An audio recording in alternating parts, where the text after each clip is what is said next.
Muy buenos días, ¿cómo están? Soy Silvia Carbone, una de las profesoras de biología de segundo año. En esta oportunidad vamos a trabajar con un contenido muy importante que es la reproducción en los seres vivos.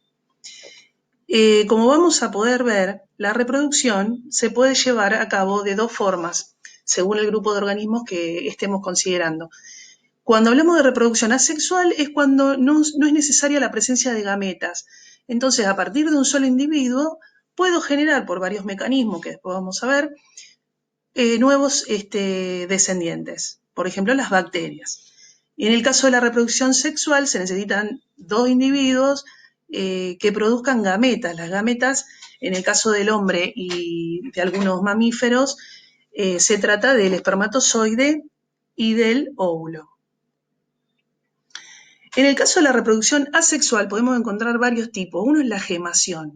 Como la palabra se los dice, en el organismo se produce como si fuera un grano, un brote, que se suele llamar yema, o gema también lo pueden encontrar, sobre el cuerpo, es como si fuera un bulto. Ese bulto se desprende y forma un nuevo organismo, que después llega a un tamaño de un organismo adulto. Las esponjas también, en este caso, se reproducen de esta manera. La fragmentación es cuando una parte del organismo se rompe y a partir de esa porción que se desprendió se puede formar otro organismo. Las estrellas de mar, por ejemplo, si ustedes encuentran una que tiene un brazo grande y los otros chiquitos, quiere decir que a partir de ese brazo grande originó una nueva estrella de mar. La esporulación, como la palabra se los indica, se forma una espora. Una espora digamos, es una célula que desprende como si fuera otra célula más chiquita. Esta célula se desprende envolviéndose en una membrana y cuando se rompe esa membrana se liberan muchas de estas esporas, como pueden ser en las algas o en los helechos. Cuando nos vamos a la reproducción sexual, ya la reproducción sexual necesita de varios eventos para que se pueda llevar a cabo. Es como que hay mucho más desgaste de energía para que se pueda lograr. En la sexual, cada organismo se encargaba de realizar la reproducción. No necesitaba ni buscar compañero, ni producir gametas. Es como que era mucho más sencillo. En la reproducción sexual, como ustedes saben, hay que muchas veces conseguir pareja. A veces las parejas pueden durar mucho o poco tiempo, pero hace falta también un cortejo. Vieron que hay aves que, por ejemplo, realizan algún tipo de danza o construyen algún tipo de nido. Bueno, todos estos eventos requieren de mucha energía. Esa es una de las desventajas que tiene la reproducción sexual. Hay que buscar pareja. Una vez que se puede dar el encuentro de macho y hembra, también es necesario que estos organismos formen las gametas o las células sexuales. En el caso del hombre, la hembra atraviesa un proceso que se llama ovogénesis, es decir, formación de óvulos. ¿A dónde se realiza? En los ovarios. En el caso del hombre, los espermatozoides se tienen que formar en los testículos. Todos estos eventos se realizan en el caso del hombre a partir de la pubertad, que es más o menos a partir de los 12, 13 años, puede ser antes o después. Una vez que el organismo tiene esas gametas o células maduras, para que pudiera darse el origen de un nuevo organismo, tendríamos que lograr la fecundación, es decir, que se unan esos gametos, femenino y masculino, en este caso el óvulo y el espermatozoide, para poder formar un nuevo organismo. Esa fecundación se puede dar dentro del cuerpo de la hembra o puede ser, digamos, afuera del cuerpo. Por eso es que podemos encontrar fecundación interna y externa. En el caso de los peces, por ejemplo, los gametos se unen en el agua. En cambio, en el caso de los mamíferos, como el ser humano, la unión de los gametos se realiza en el interior del cuerpo de la hembra. Una vez que se produce la fecundación, ese embrión se tiene que desarrollar. Cada especie tiene su tiempo de desarrollo.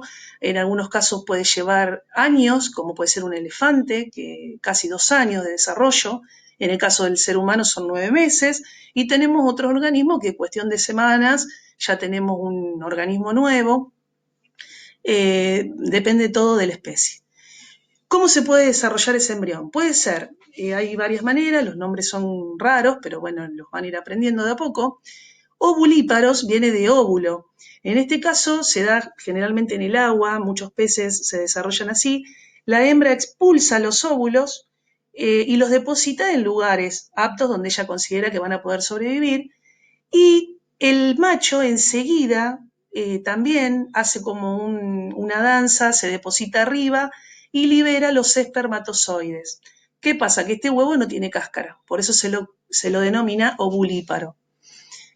Cuando el desarrollo del embrión se realiza dentro de un huevo, ahí lo llamamos ovíparo. Pueden ser aves, tortugas, los reptiles, como los cocodrilos, por ejemplo. Y cuando hablamos de ovovivíparos, nos encontramos frente a un organismo que se desarrolla dentro de un huevo, pero la hembra los va a llevar adentro de su cloaca. La cloaca es un órgano que es común en algunos organismos como las aves o los reptiles.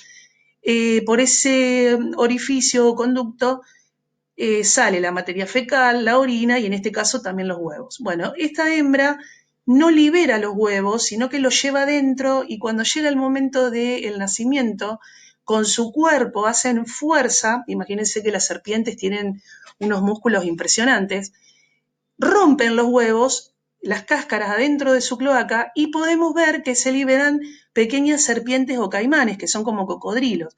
Son chiquititos, parece que fuera un parto, pero en realidad estaban dentro de los huevos. Cuando decimos que un organismo es vivíparo, el embrión se desarrolla dentro de un útero que posee la hembra. El útero es un órgano musculoso que está preparado para contener un embrión. A veces es poquito tiempo, a veces mucho. En el caso del hombre, la mujer tiene el útero que contiene una placenta, que es un órgano que le provee oxígeno, nutrientes, etc. Otros organismos como los canguros no tienen placenta, pero se desarrollan durante un tiempo dentro de la hembra y después los completan en el marsupio o bolsa. Bueno, esto es como para que ustedes vayan teniendo una idea de este tema, que es muy amplio, muy lindo, ya vamos a seguir desarrollando. Por ahora, para poder empezar con estas actividades, cualquier cosita consultan. Les mando un abrazo grande, sigan cuidándose y cualquier cosa pregunten. Gracias.